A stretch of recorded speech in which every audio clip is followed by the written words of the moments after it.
আজকে যেহেতু শনিবার তাই জন্য লাইন প্রচুর আছে, আর দু সাইড জুড়েই প্রচুর দোকান পাবে। সেখানে তোমরা সমস্ত ফুল থেকে আরম্ভ করে ডালা নিতে পারো। আমরা 101 টাকার যেমন একটা ডালা নিয়েছি। আর লাইনটা শুধু দেখো,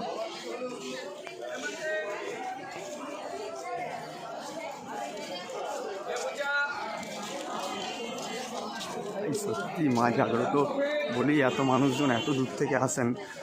অনেক দূর থেকে অনেক মানুষজন আসছেন আজকে। আর আজকে শনিবার, একটা খুবই ইম্পর্টেন্ট দিন।